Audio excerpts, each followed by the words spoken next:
What is up, ladies and gents? It is your friendly neighborhood BJJ podcaster, RAF ESPARZA, coming to you with another great installment of The Bullpen, a joint venture between The Grappling Hour and Inside BJJ. I hope you're having a great day. What is this? It's a Wednesday, and you're seeing this show, and you might be asking yourself, why on a Wednesday? And I guess the real answer is, why not? It doesn't make that big of a difference to you, does it? Now, yes, you did not see us on last week. Unfortunately, the boys were busy. And listen, I'd come on and do the show solo, but that's not the bullpen. Today, I am happy to be joined by one of our two co-hosts who is chomping at the bit to get back on the show. He put together a board. Say something nice to him. All right, ladies and gentlemen, welcome back. Tim Freeman. Tim, how are you doing, sir? What's going on, Raf? I'm doing great, man. I remember a time when Craig Jones was a dork, Gordon Ryan was skinny, and Gary Tonin was funny, and guys like RAF ESPARZA and Tim Freeman were the kings of jiu-jitsu media. So, yeah, I'm glad to be back, man. It's always a great and shoot the shit a little bit. When you say kings of jiu-jitsu media, it might be important to add that we were the only jiu-jitsu media at the time. Like, hey, listen, you don't need to say that, man. I do, because there's no way I can tell that story without reminding people the real horror of certain aspects of that whole scenario. My wife and I went to go see a show at the Orpheum recently, and she was looking at me. She's like, "What's wrong? What are you doing?" And I go, "I used to work here." Yeah. What a great theater also. Yeah, and it's a great theater, but she's looking at me like, "What's the matter?" And I go, "That's where they used to stop me." She's like, "What do you mean?" I go, "They would say, 'Are you credentialed?' And then I'd say, 'Yes, I am.' And they'd go, 'No, you're not.' And I'd go, 'Yes, I am.' It's jiu-jitsu. Who else is credentialed?" And it wasn't that I wasn't. It's just that they didn't have a process for it. And I remembered having to argue with handlers even back then. So it's so nice to know that after all these years, not much has changed, even though the fighters themselves or the grapplers themselves recognize us way more. They're like, "Oh my God, that's so amazing. Do you have a wristband?" And you're like, "Motherfucker, just..." Yeah. You know, it took one or two shows down there to realize you better buddy up with Donna Gonzalez. If you don't know Donna, you ain't getting shit. If you do know Donna, you can get anything you want in there, wristband or not, but you better drop her name. Yeah, I used to be in a place where I would just walk in and just be like, "Hey, listen, can I ask you a question?" They're like, "What?" I was like, "Who else has come up here asking what I've asked?" They're like, "Well, if they're a part of a team." And I was like, "Cool. Do they have a camera on them? Do they have a microphone? What do you think we're doing here, guy?" And they'd like literally be so embarrassed by the end of the conversation that I'd be like, "I don't want to make you feel bad. I believe everybody should be treated well at their work. Just don't make it difficult." And some of my favorite interviews of all time at that Orpheum. But nonetheless, Tim, there's been a lot of stuff going on. And you know, we didn't even get to the chance of adding this to the board. But it was something that I sent both you and Kevin, RIP, I hope he's good, that crossed my line. And it was that Mika Galvão joins the Brazilian army.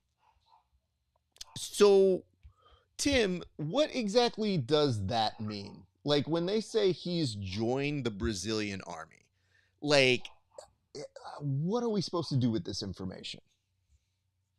You know, that's a great question, because as soon as I read that byline, I thought, oh, there's a new jiu-jitsu split. There's a new team called the Brazilian Army. Mika's left his team, and he's going to train in the Brazilian Army. And then I read a little further. I'm like, oh, no, he's actually going to join the Brazilian Army. I don't know what the terms are. And I actually, now that I think about it, no disrespect to Brazil. I love Brazil. Great martial art, great people. I've never really heard the Brazilian Army mentioned ever. This might be the first time in my life I've ever heard those two words put together. I didn't even know there was a Brazilian Army, Raf. So I don't know what it actually means. Like, maybe everyone's in the Brazilian Army in Brazil, right? I have no clue. I don't know what they do. They drill arm bars and eat acai? I have no idea. You know, I've been watching a lot of The White Lotus. as I'm sure the rest of America has been. And there was a moment where somebody on there mentioned the fact that they showed elements of Muay Thai fighting. So there was a plot point where they go, should we go to the Muay Thai fights? And I thought, oh, that's kind of a thing to do. That's not just in our world where I teach at an MMA gym and a lot of our guys talk about going to Thailand. Yeah, this kind of resonates with me. And somebody, when they were talking about filming there, said, well, they don't really actually go to war there. They've really never been to war for a long period of time. And the history buff in me had to take a moment and go, is that true? Wait. And then I started having to do what you did with the Brazilian army, and you go, have they? Damn, I think I must have missed that part. So I had the same feeling you did with Mika in that regard. I guess the question is here, is he just in the reserves? And if that's the case, when does it not become the reserves? Because for him, in perpetuity, he just might be enlisted, even though it might not be active. Yeah, if I'm Flow Grappling, I'm like, okay, wait a minute. We just signed this guy to a contract. Is there a no military clause in this contract? Or is there a clause in the contract that says you can be relieved from the contract due to military duty? Now, think about, I'm not saying that's what he's doing, but I'm saying, what if he was? I mean, it's your move, Gordon Ryan, if you're going to enlist in the reserves. But I feel like Gordon's done some reserve cosplay with Tim Kennedy that I've seen. So I don't pay attention to know enough. But I do love the fact that you do have people now, when they go to Flow, that are like, this contract looks good, but I'd like to pass this counter offer back. So you want to be in the reserves? Just saying, you could add another 0 there and you can have the exclusive rights to RAF ESPARZA. Like, I don't know if this works that way, but I'm always skeptical of all things. But nonetheless, that was one of the big headlines that I saw that garnered my attention. But Tim, there is a board that requires our presence, so why don't we go ahead and transition to that?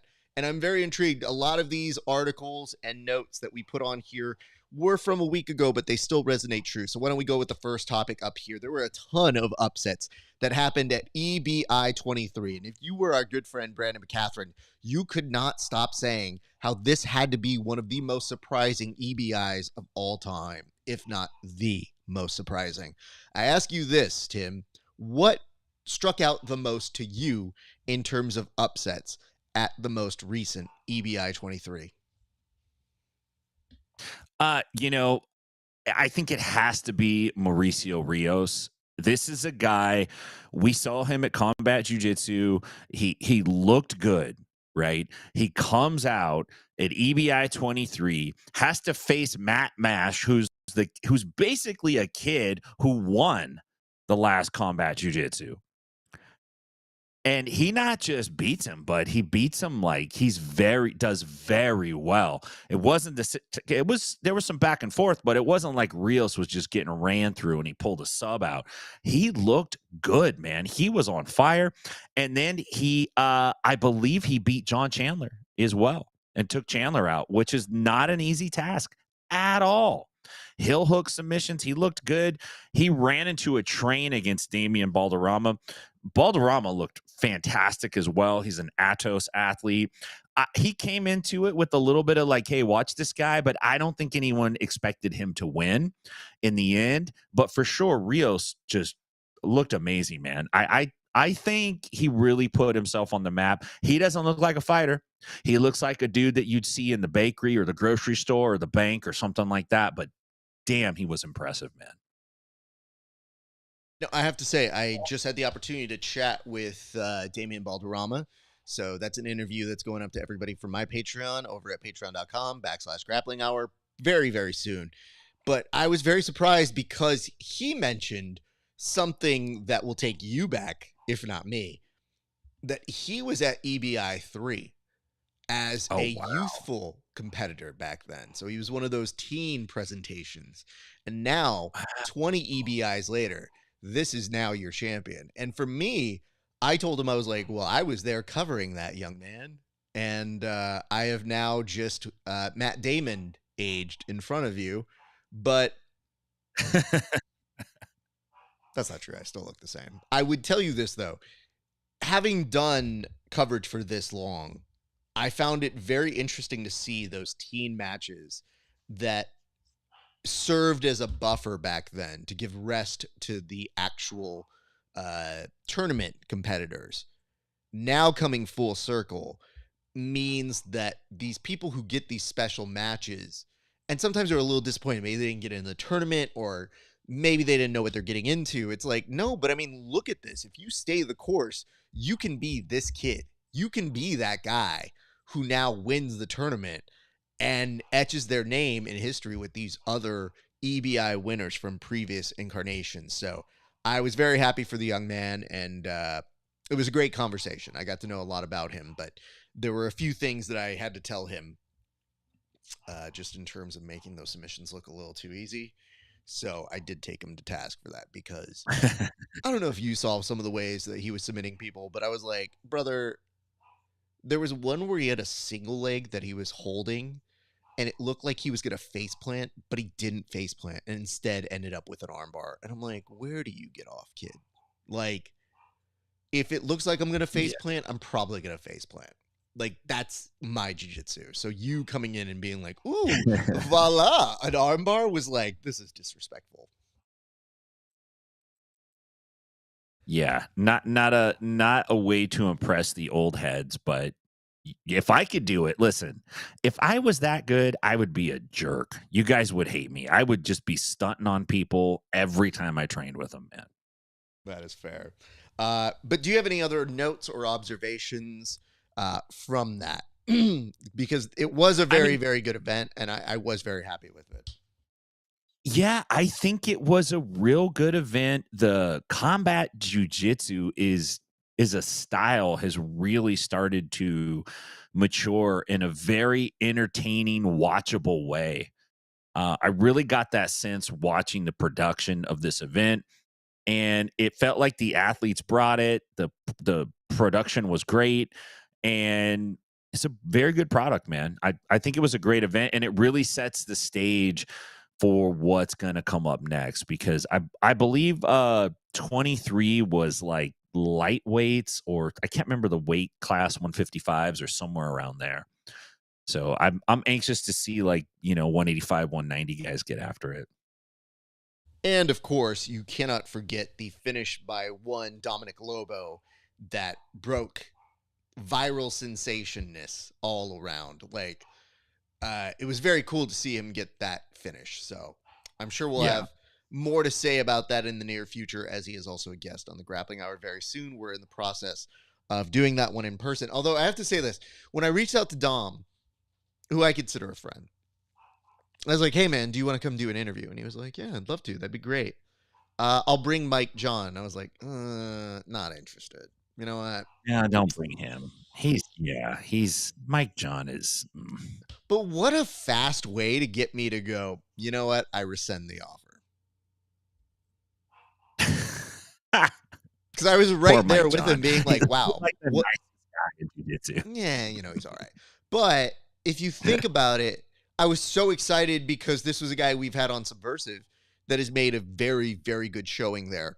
And on the last Subversive was very close to getting Cody Davis with that go-go clinch that he was using. So I was very pleased. I was like, oh my God. Yeah, we believe you, bro. We believed you the first time. But now we see this viral finish. Congratulations to you. And I say, come do the show. And he's like, damn, dude, I would love to. That'd be amazing. I'm going to bring Mike John. Can you why? Not? Because that would be cool. At least cooler. Nonetheless, we move on to our next topic here as we transition. Congratulations to everybody from EBI. We appreciate you guys. And big shout out to that crew.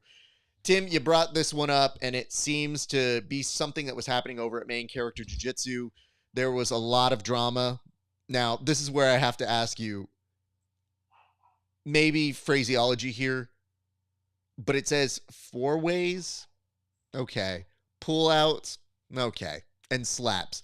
Now, I've seen this DVD rental, sir. You got to go behind the curtain. Yeah.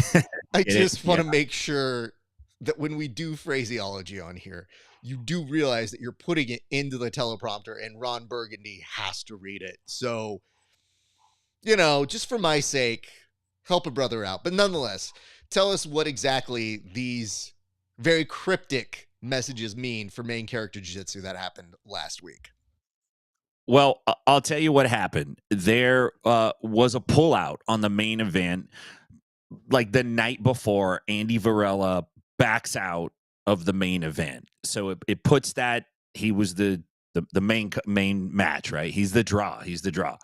So it puts that whole thing in jeopardy in terms of a main event. So Kamoy comes up with this idea to have a four-way, which was a 4-man tournament.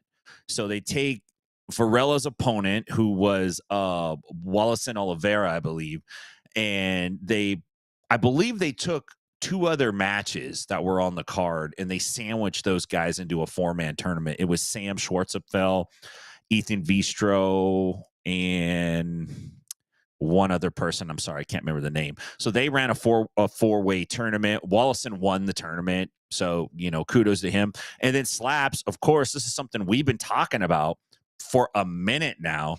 This was Katie Bochnik against Katie Laablali. I'm not sure how to pronounce her last name. I apologize. And this was a stipulation match that said, like, hey, whoever loses this match has to take 3 slaps to the face. And Katie gave the slaps, and Katie took the slaps, and she took them like a champ. I think these ladies still hate each other. I don't think the slaps resolved anything. Maybe it put the beef on hold, but for sure the beef is still there. It's just going to be moldy beef when they pull it out later, which is probably worse. And I didn't put Ladyboy in here because there wasn't enough room to have 4 ways pull out slaps and Ladyboys. But there was Team Legends against Team Ladyboys, which I didn't pick the name. I'm just reporting the news. There's a team-on-team matchup, and Team Legends won that match. So main character jiu-jitsu this time, they had a lot of swerves, but they pulled it off. So good job to them. Okay. Well, to Team Ladyboy, I guess the question is, why the name? And then I guess to everybody else, what were your feelings about a name like that? Because I feel like there are certain trigger and buzzwords that happen within the jiu-jitsu community where they go, I don't care what the punchline is, but you said autism and jiu-jitsu and I'm in. And I go, literally it's just turning into the aristocrats. Like, however you just land on the punchline, it's like, and ladyboys. And people are like, and I go, Jesus Christ. Okay, that's what we're doing now. Yeah. Okay, so that's part 1. Part 2, you were right in the sense of you don't think the slap solved anything. So this is a good statistic to run, but it does seem that we have evidence that slaps do not solve crime.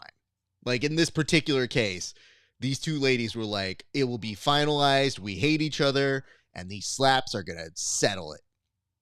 Slaps happen, still hate each other. And my favorite thing I see on there is, they even put in the description, they're like, these ladies hate each other. And I go, correction, I still think it's present tense. It looks like they still will continue to hate each other going forward.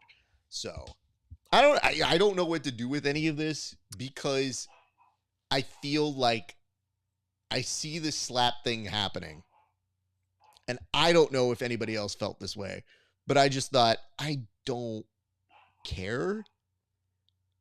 And I think it is a creative way to get people invested in a feud, but I can tell you, I don't think I was any more or less invested. I just saw what it was as a clip and said, okay, they don't like each other. That sounds good. Now, if only they had a match. Oh, they did? I thought that's what settles it. So now it feels like every match has to have like a stipulation at the end of it. It's like, oh, it's a grudge match. And you go, oh, okay, cool. What happens? Well, afterwards, they get in shopping carts and try to ram each other with it. Yeah. Okay. You got to have a struggle session after you lose the match. Like, yeah. Okay. In this next one, they're going to both go up against Alien versus Predator after the match. Like, Sure. Yeah. We're just going to keep coming up with stupider and stupider solutions, I think, as we go. I think if you are going to do slaps, then you have to knock the person out. If I knock you out, then the beef is settled. Because I knocked you out, man. Like I knocked your lights out. It's over. I beat you on the mats and I knocked you out. If I hit you and you're like, "Oh, she don't even hit hard. This ain't shit." And then I defiantly the two next ones. Sorry, I didn't know that when you said she don't even hit hard, it turned into some sort of offhand reference from Def Comedy Jam that you don't even know. Like you literally just took that from Bernie Mac. She don't even hit hard. Come say that to me, you damn kids. I ain't scared of you. Late great Bernie Mac. The goat indeed. Yeah. Well, Tim, I don't think we have any finality here, but I'm pretty sure this just opens the door to future hijinks. I hope that they're slightly more creative than that, because otherwise we are going down a further ramp of silliness. That is just, what are we doing here?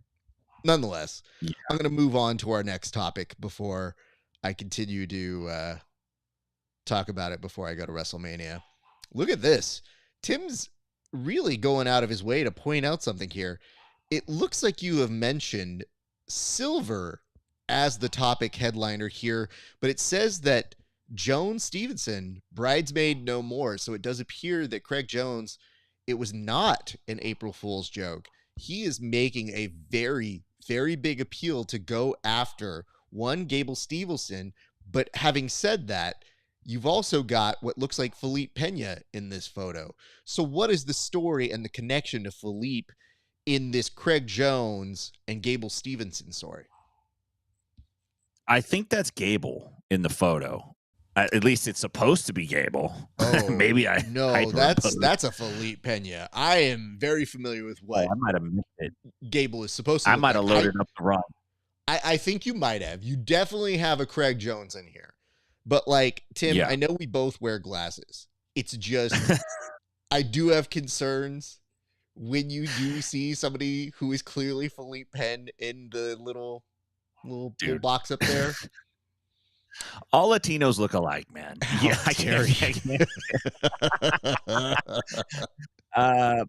I'm not including my sons. Sure. Listen, can I ask this? Okay, clearly this is a wrong photo situation, but now I have to put you to task. With the remaining 136, I need you to come up with a fake scenario that inserts Felipe Pena into this story somehow now. Yeah, so I'll tell you what happened. Essentially, Craig Jones, Gable Stevenson, two guys that are, and I love you, Gable, just jokes, bro, that are very familiar with what it feels like to get silver, okay? Have conspired together to ensure that one of them will leave a bridesmaid no more. They will come out with a gold. If they fight each other, one of them's got to win. Now, this was the plan, all right? It was set into motion. It was leaked out on the internet, and this was the idea. And then Gordon Jealous Ryan, who can't stand that Craig is generating more attention than he is, basically got in his new best friend since our last ADCC. We've seen the Love Fest on Instagram. Got in Felipe's ear and said, hey, man, do me a favor. I don't want either of these guys to win. We need to push Gable out and push you in. And so the latest update is that Pena has apparently made a call out to Craig Jones, and he's fighting for that. And he says, look, you guys are silver medal scumbags. One of you's got to fight a real champ. And, you know, this is how he showed up on the photo, Raf. I don't make the news. I just give my take on it. So you say these things, and allow me to see if I can clean up part of this at the very least. So don't believe any of that, everybody. But what I can tell you is, yes, Craig versus Gable is the discussion. If I were to have shoehorned Felipe Pena in there, I would have said they pulled the WWE and decided at the last minute it's a three-way match, which would make it kind of interesting because those are three very different styles of jiu-jitsu and grappling and wrestling all mixed into one. Like, nobody could stall. Everybody has to pull guard. Like, you put in weird sort of things that swerve the audience. But nonetheless, I have to tell you, the foolishness of Craig doing this on April Fool's was like, okay, he's just doing this as a gag. And then we're made to take it very seriously because he says, no, it's for real. And the hard part for me on it, like April Fool's Day, I don't talk to anybody. I'm just in a place of don't do your bullshit with me. Like, the headlines every day I wake up to are already shit right now. So I don't need the rest of the jiu-jitsu community putting their collective Emil Fisher brain together to say, like, how do we get one over on everybody? You called out Emil Fisher. That's great. It's Emil's one day that he gets excited to put up some dumb post. And I swear to God, when he was writing for the Jiu-Jitsu Times, he would make a habit of saying the most outlandish thing. And it was just like, he would send me a note. I want to say he sent me this. Emil, you can tell me if this is wrong. But he would be like, do you see that? And I go, I don't care. And I feel bad saying that, but it's the truth. I would just be like, I don't care about your foolishness. Have fun doing what it is. I'm just not going to participate. And I'm somebody who likes good jokes. I don't think April Fool's does good jokes. I think for the most part, people just put shitty things that they want you to believe, and it's like a formula they fill in where they say A plus B equals laugh, and it's not usually very good. Yeah. So nonetheless, it's the day when people who are not funny get to try to be funny. Yeah, that's really fucking annoying. But nonetheless, it is one of the days that Emil would just relish. And I was always like, oh, good for you, kid. But nonetheless, for everybody else who does them, because a lot of people do them, you think it fits the Bugs Bunny brand for Craig. And then I was thinking, I was like, are you really on this? Or are you not really on this? I don't know. And then come to find out a day or so later, he's like, no, it's really what we're trying to push here. And I thought, that's kind of interesting because it does court that wrestling audience, and Craig doing it in his way that sounds like shit talking. But to everybody who knows him knows he doesn't care. But him being like, a lot of people are saying that wrestling is an elite sport, but wrestling you can defeat just by sitting down, is like, okay, he's really trying to get under the skins of the collective wrestling community, which is not hard to do. But is it effective?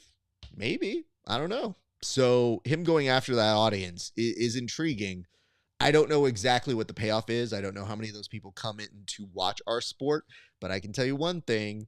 The ratings for Gable were really high, and they did push up on ESPN for record ratings in the past 5 years. So probably not a bad investment for somebody that Bo Nickel couldn't have guessed would have attracted the most number of views. So there is a science to it. Like, despite the missing brain cells that we do see from Craig on occasion, there is a method to that madness. So I'm intrigued to see what he's trying to pull from it. And if they land Gable, or they've already done it and this is just kind of a slow play out, okay, that could be very interesting for the sport. So I guess the question is, Tim, is that something you would want to see? Oh, yeah, for sure. I would want to see it. I don't want to see Craig do real matches anymore. Anyway, I want to see him do novelty matches. I think that is his sweet spot. I really do. I don't want to see him train hard and eat right and get off drugs and stop smoking cigarettes and drink light beer. I don't want to see that Craig. I want to see Craig go full potato and then just take exhibition. I want to see him fight both Rotolo brothers at the same time. That's what I want to see. I want to see that kind of stuff. So we're talking mid-movie Jackie Moon, Will Ferrell fighting a bear kind of stuff. Like, this is him doing sideshow nonsense. Like, don't give me Craig Jones trying to win ADCC. Don't give me Craig Jones trying to win an IBJJF medal. Give me Craig Jones versus a freight train to see who flinches first. Like, that's the stuff you want to see. Absolutely. And I think it's a great idea when you're marketing an event. You have the marquee matchup or you have the big tournament, right? And then you give them something else to look forward to. CJI won. It was Craig versus Gabby. And oh, by the way, I bought Gordon's Miata. I'm giving it away. So there were three things people were like, I really want to see this. I want to see it. I think it's a smart move. You kind of give yourself two big opportunities to go viral. Um, Smart thing, man. He's doing it right. That this is a play out of WWE's handbook. Like I said, I'm intrigued to see how it plays out. There's a lot we don't know, but if this is the move they're making, it would bring in some new people, I think. And I think that's kind of the idea is how do we get some of those eyeballs that come from somewhere else? And yeah, if they made record ratings for ESPN, we'll take some of those gladly. Especially if they put this on YouTube for free again, it's just another opportunity to make something very exciting. So we'll see. But the only reservation I have here is I don't see a world in which Gable's like, yeah, I'll just do jiu-jitsu. Because how does that work? Like Craig saying you can defeat wrestling just by sitting down. And Gable being like, how does this make me look good? There has to be a medium. So it has to be like in the contract or in the dealings that he's having with them. He has to say like, yeah, for 2 minutes, I'm going to stand up with you so you can get suplex highlights. There has to be something that makes it interesting from the rule set. Otherwise, it's just setting it up for some kind of failure. So I'm waiting for whatever the hook is, if they both agree to this, that kind of meets in the middle. Because really, if Gable comes to do our world and is trying to pass guard, he might have a good cartwheel pass. I'll give him that. But I think it could set it up for a slight amount of disappointment. So I reserve my excitement just to hearing what the rule set is, because if Craig is just going to, like, if it's 4-4, say it's an 8-minute match, it's got to be 4 minutes wrestling, 4 minutes jiu-jitsu. We're kind of getting closer almost to that Gordon Bo Nickel. It's going to be one match like this, one match like that sort of stuff.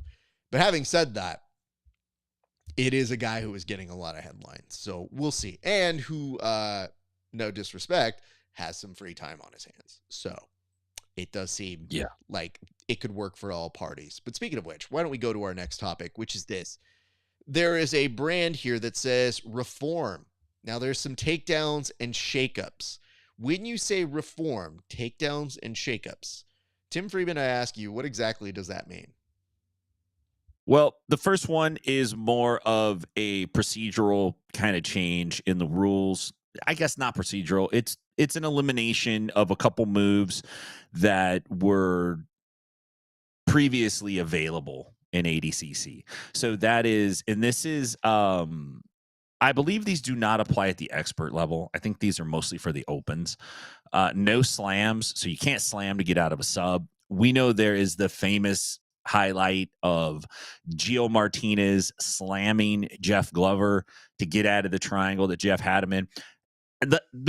Every time I watch that video, it's the look of surprise and disappointment in Jeff's face. I don't think Jeff thought Gio would slam him. That was personally the way it looked to me. But anyway, no slams and no scissor takedowns. Which, you know, is kind of common in most rule sets, to be honest with you. Some say you can't jump guard. That might be the additional one.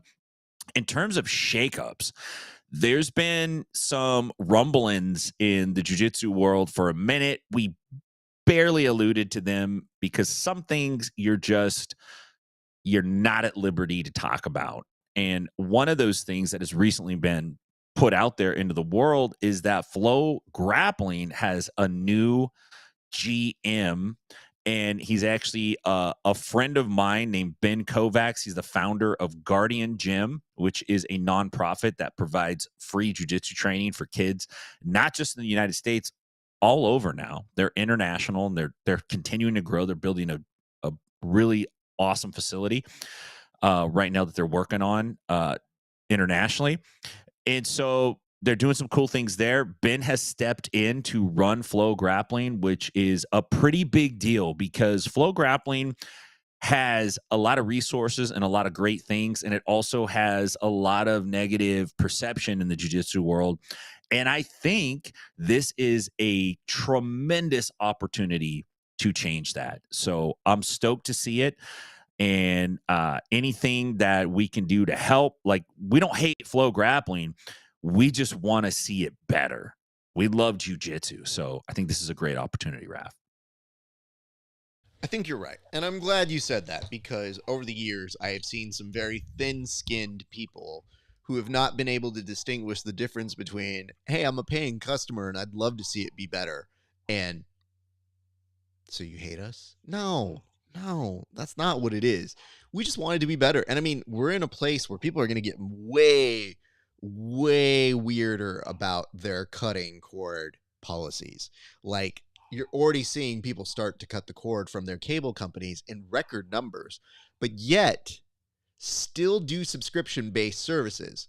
I think the next thing that happens is when people really start to cord cut those subscription based services. And that's where we have some skepticism about the future. Like, obviously, everybody's going that way. You probably won't cancel your ESPN as long as UFC's there, but nobody loves the fact that it keeps raising every couple of years. The one thing that they have on their side is you at least see constant content. On the flow grappling side, smaller divisions, a good amount of people working on it for sure, but it will be harder to justify higher prices in a climate where everybody's, the tariffs, girl. These tariffs be hurting that wallet. It's just tariffs are killing jiu-jitsu, man. I mean, it is. And we're only seeing the beginnings of it. So, having said that, we welcome a new organizer on Flow. We hope that things go better there. As a consumer of it, I want it to be better, and we're always happy to pitch in and give suggestions.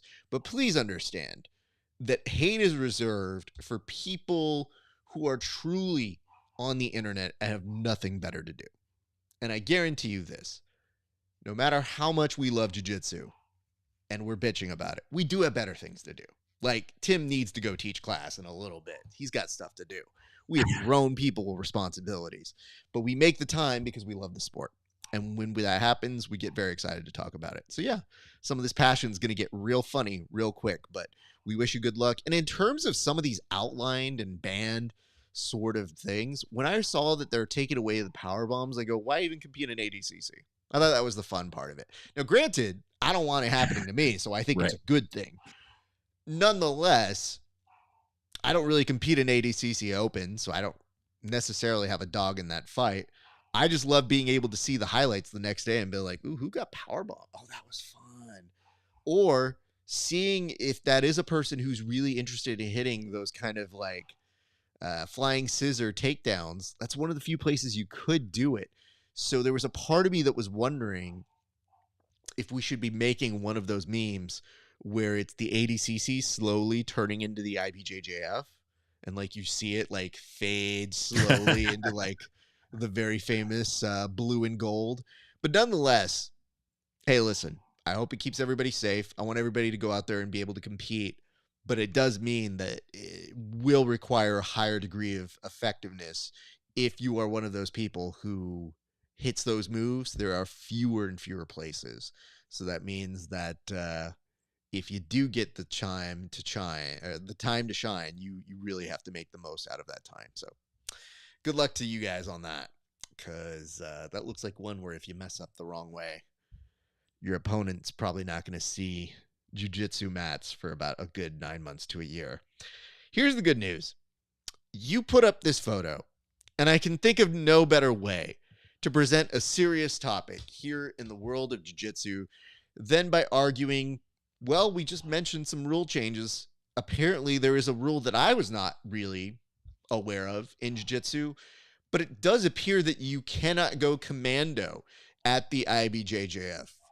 Here with more, Tim will inform you as to what some of those repercussions may be.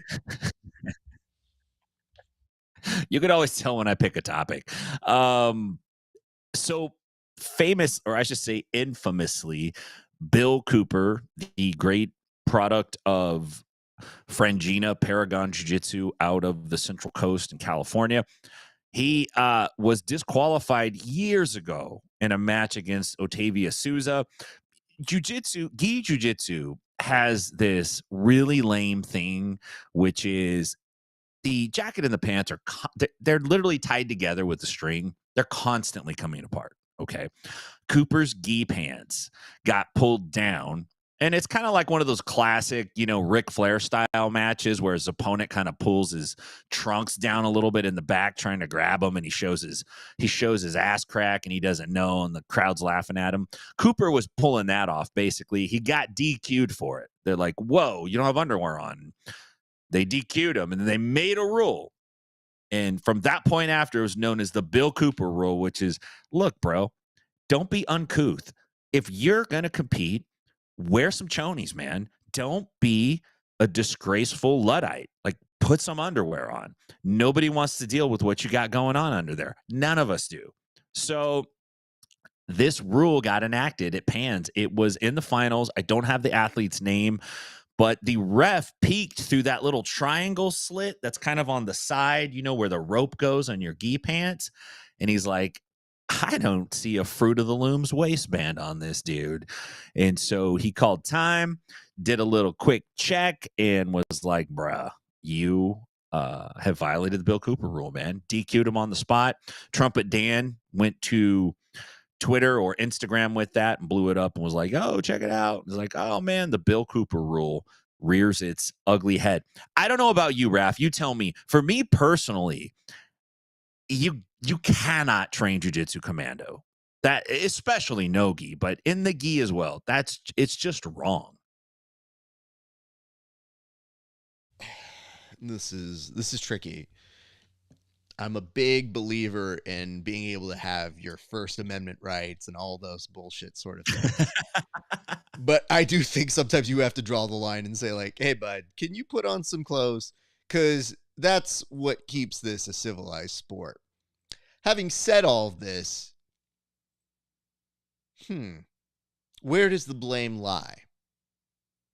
Follow me on this, Tim. The IBJJF makes a big point to let you know when you can't wear a certain gi and you got to go buy one of the gis that's upstairs at one of those booths. There are checks, there are procedures that are made to be so that you don't have to go out there and wear the wrong gi and get disqualified. And yet there's no checks for underwear. So I'm saying here, is the responsibility on the person competing, or is there some blame for the IBJJF when they do their checks? How thorough are those checks? Did a bomb get through the TSA here is what I'm asking. Because now that I'm thinking about it is, I'm wondering, Tim, and don't take this the wrong way, but at the rates you have to pay for the IBJJF, you know what? I don't know that I can tell someone exactly how they're supposed to compete. And it does bug me because I'm like, I wouldn't roll with somebody like that. And I think that somebody may feel uncomfortable with that sort of a thing. But I thought this was America, people. And IBJJF is charging so much. Maybe people can't afford the underwear they need to go out there, if you really think about it. So I hear these things. I hear the arguments. I do believe what you're saying to be true. But I'm also wondering, there's always 40 checks you have to go through. And I have seen people get disqualified for not wearing the right uniform. Would that not include checking the underwear? And does that get uncomfortable for the underwear checker? Sure. But we saw there's a gi checker that literally lines it up. So you know what the IBJJF could do next is, this is really just an opportunity for them to put on a underwear checker coming soon to the IBJJF store that makes sure that you're wearing some chonies. And I cannot tell you this, but I do guarantee it'll be $50.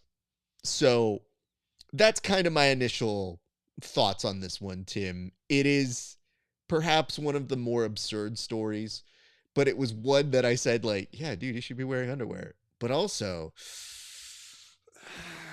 given the IBJJF's bitchiness to a lot of their policies, I could see why somebody would not try to do it. And I guess the other question is, to the competitor, now that we've talked about it logistically, Why? Like, I don't know if you really need to go into your personal lives here, but can you just explain why no underwear? Forgot it. Dog ate it. No, I'm pretty sure you still feel it. Like, you didn't just forget it and it just like slipped your mind. Like, oops, it didn't Look, happen. man, This was a I had on. very concerted plan that happened. I guess the intentionality here is what I'm trying to figure out. So why did you do it? And then what service does that do? Is he like, I pass better this way. I don't like being bunched up this way. Okay. I just want to understand the perspective because I don't. So I feel like that is my response. It's possible. Two things, two responses to your responses, because I think you hit the nail on the head with the opportunity to have an underwear checker. And I think what you can do is have a more premium version of the Gi Checker tool that has a spring-loaded trigger, because it's already in the shape of one of those garbage picker-uppers. And they could just put that tool down the backside, grab the underwear band, and just give a little mini wedgie. Just pull it up. You got it. Let it go. You're good. Now, to the competitor's defense, he could have been wearing edible underwear. It could have disintegrated when he started sweating. He might have started the match with underwear on. Disintegrated. Gets DQ'd. For all we know, he passed the undie check. But again, it's just this dude got away with it and then probably thought he was home free. And then a referee who, by the way that you describe it was not far off from how I read it, where they're just like, how did that happen? How did he find it? It's like, ooh, he found it in that little slit. It's like, first of all, slutty description. Yes, but it's very true. It's true. We know exactly what he's talking about. So this referee was looking for some tramp stamps here, and then instead found the gold that told him, guess what? I got to disqualify this dude because I don't think he's got any drawers on. And then went up to him and said, excuse me, sir, can I see your undergarment? And he's like, sir, I'm not wearing them. Well, sir, you are disqualified then. Like, this is some weird ass shit that I didn't think the other person who's the opponent thought he had subscribed to. I'm pretty sure this dude also paid his dues and thought, I'm just trying to compete, man. Least I could ask is this dude wear some underwear. Would be cool if he did, but he's not doing it. So it's getting weird now. So I think the absurdity of the entire story was it found its way onto a couple reporting sites, then the social media. And as it happened, I just let out this big laugh because I go, this is stupid all the way around. There's no getting around it. There's no way to do it. But I go, it's perfect for us, so we can do what we do. Having said that, Bujigatami, the esteemed Bujigatami says, don't be uncouth, cover your gooch. That's the tagline on the commercial for the Gi Checker. Don't give him that. I just want to make sure that we're very clear. Person who's not wearing underwear. By you not wearing the underwear, you invite comments like this. So, I didn't do it. The internet provided it for us. Granted, he kind of works here and it's hard to explain, but yes, he is a part of the show by proxy. But nonetheless, I did not prompt him to say that. That was on his own volition and accord. He will write something in the comment section that says he did it on his own free will and testament. Nonetheless, we move on. I still can't believe that was a topic. But I guess it was inevitable it would come up. Hey, guess what? You can't do that on ice. Hey, if you're a parent and you don't want to take your kids to Disney on Ice, guess what? There are other things you can and cannot do on the ice that could be just as exciting. Here with more, Tim Freeman.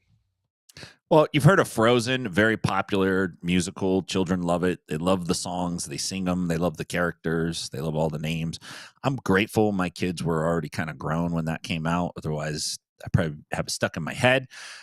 But have you heard of THROWZER? Slightly different. This is when NHL hockey players do judo on ice skate. Look, it's bad enough to get thrown. by a judo throw, like a judo throw that's done with full authority and aggression. It's scary when you're on the receiving end of it. But to have it happen on ice skates, and the throw that this was Jalen Chatfield. He's a defenseman for the Carolina Hurricanes. He used an Osoto Gari on ice and he set it up.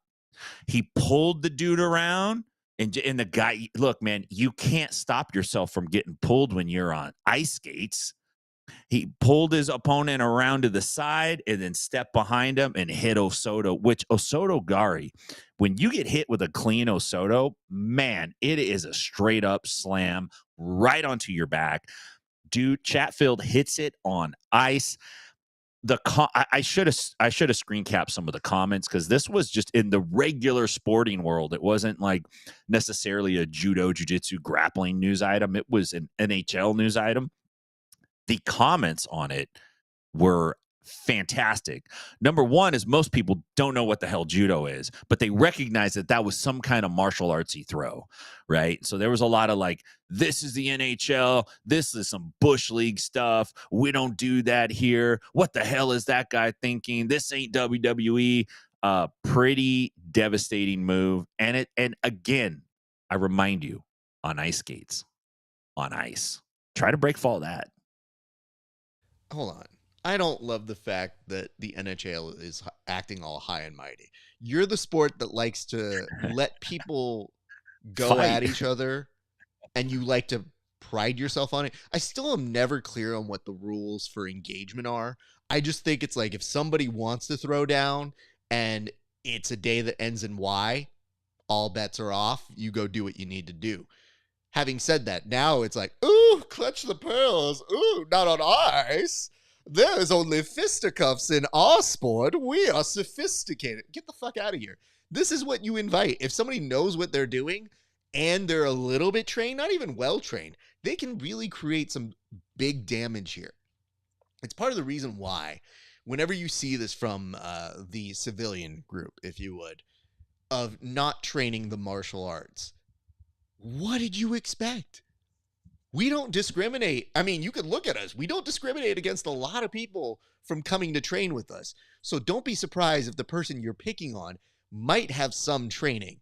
Nonetheless, when you see this, as Tim has mentioned, as a jiu-jitsu instructor who has recognized and has done some of these throws, he's trying to warn you, like, this is a bad choice on ice. Like, to get thrown like this, it's not fun. Let alone when I used to do it with my team, and we would have puzzle mats, and they go, we're doing judo today. I was like, you guys can. I'm out. This back is not doing it on those puzzle mats. Have fun. That's on puzzle mats. Now add ice. Now add the fact that you have skates that you're going on. And if you roll the wrong way, maybe you start creating something that creates blood as a result of it. Who knows what you can do? But don't act like you're surprised. That's like, ooh, we're on ice now. I didn't know we would hit the floor like that. Like, get the fuck out of here. You said punch each other until we say, all right, you guys, you boys have had enough. Get away from each other. That's the game. So, shut up, or don't let them fight. Or let them fight. Do whatever you want, but just don't pretend like you're surprised by this. It's like imagining you go to Roadhouse and you're like, a fight broke out at Roadhouse? It's like, what did you think? Patrick Swayze was trying to tell you, don't come here. And yet you came here thinking it was just going to be a regular night of drinking? No, you wanted a fight, sir. So, just to let you guys know that one.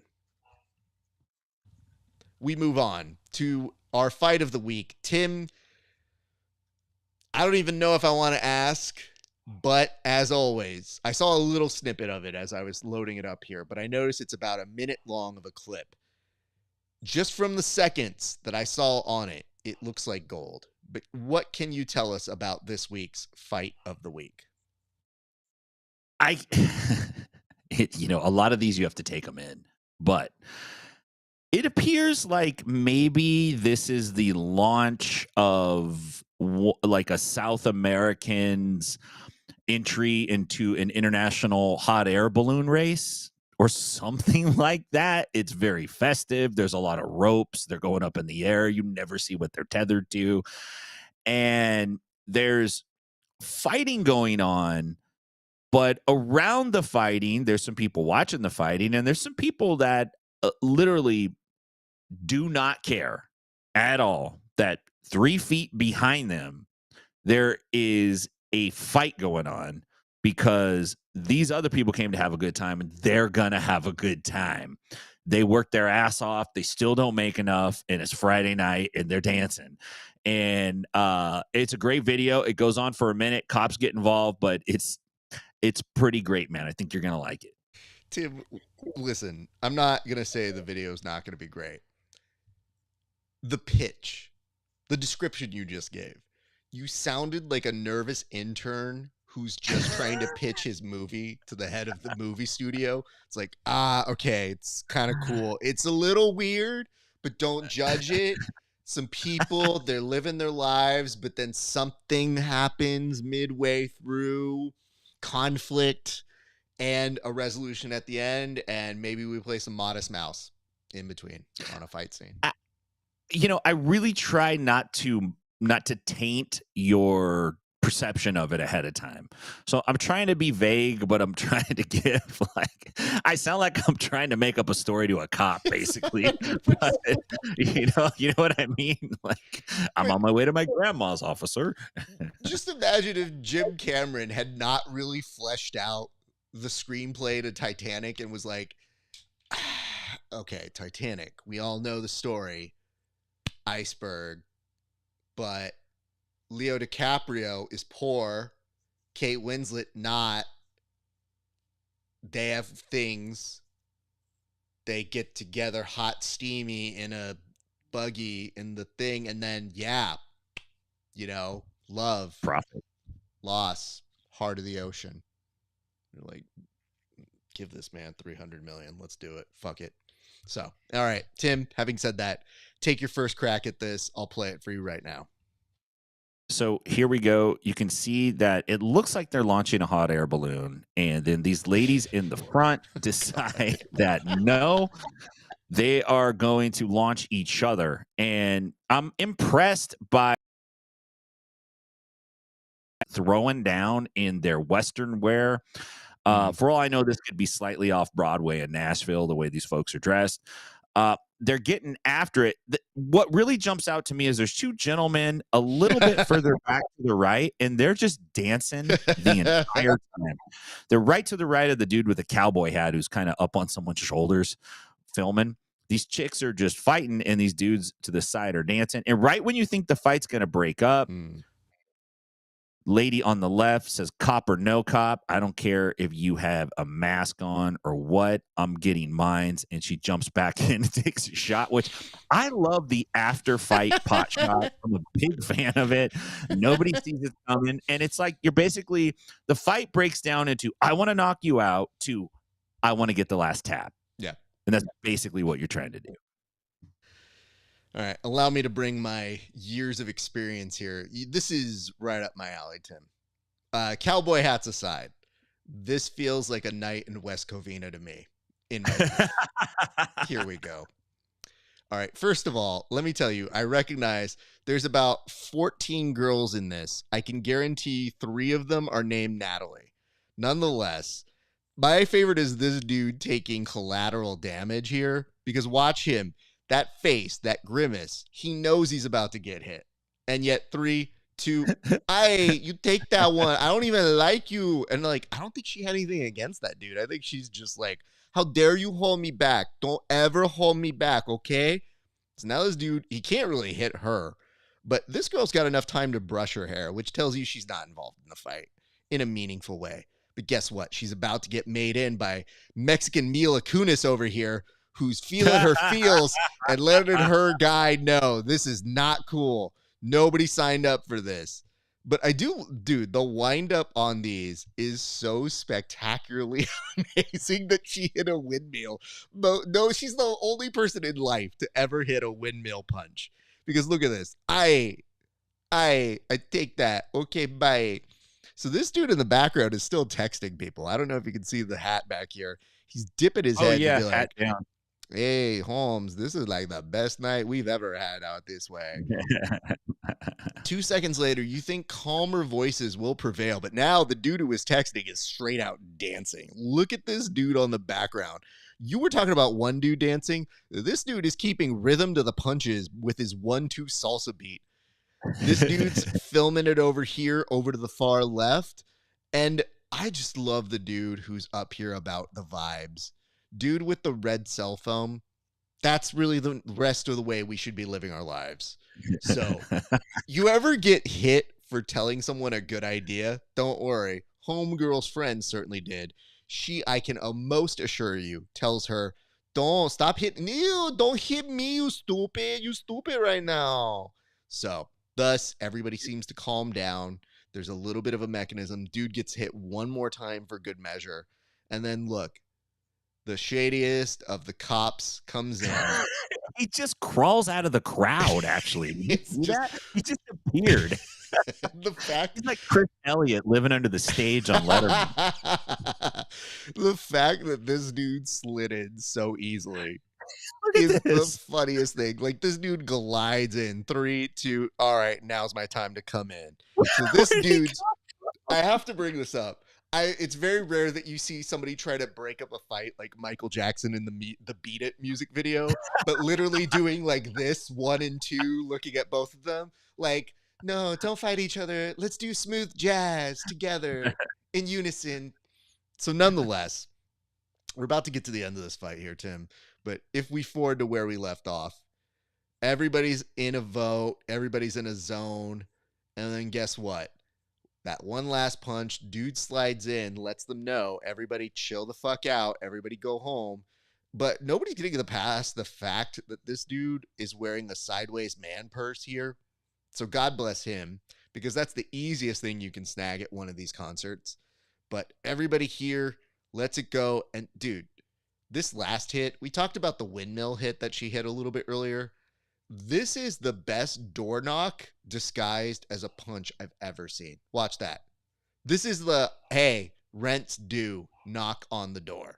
3, 2. That's a chancla slap. Absolutely. So, Tim, I have to say this. That was an immaculate find. Congratulations to you and or whatever person who may have helped you find that one. Nonetheless, we should be plugging our stuff so that we can circle this out. But Tim, tell the people where they can find you, sir. Catch me on Inside BJJ, all your favorite social media platforms. If you're out in Nashville, come see us at 10th Planet Nashville. And if you are in Northern California, out in Stockton, check out my homies at 10th Planet Stockton. Raf, great show, man. Always good to be on with you, brother. Likewise, sir. Great work today. We appreciate you, and I'll go ahead and close this up.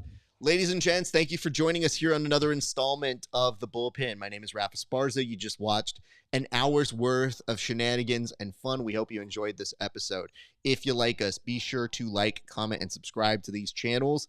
You can find me at The Grappling Hour. You can find Tim at Inside BJJ. We both have Patreons. You can find me at patreon.com/grappling hour, where you'll see my interviews 30 days before everybody else. And for a few extra dollars, which supports the show, you can see tape studies with the athletes going over their matches with me. You can also see a comment section called Roast Raf, where people roast my competition footage. And there's a segment we just filmed where it's the Grappling Hour Challenge, where we give a submission to a black belt, and they have 2 minutes to hit the submission on me. And our good friend Chris Wojcik just did an installment of that, and that is going up literally today in minutes. So go check that out. Last but not least, esparza.com/merch to buy you some Grappling Hour gear. Ladies and gents, that's going to do it for us here at the Grappling Hour. We appreciate you for hanging out with us. We'll be back soon. I don't know if we're back this Friday. I'm going to WrestleMania next week, so we got to figure out some scheduling clues. But we also wanted to send a note here from Kevin. Kevin Sherrill says to say he looks forward to seeing us very, very soon. He's a little bit busy, but we'll be seeing him, I know, very soon in the future. But that's going to do it for us here at the Bullpen. Thank you guys for watching. It's been a great day for grappling. We'll see you back on the mats.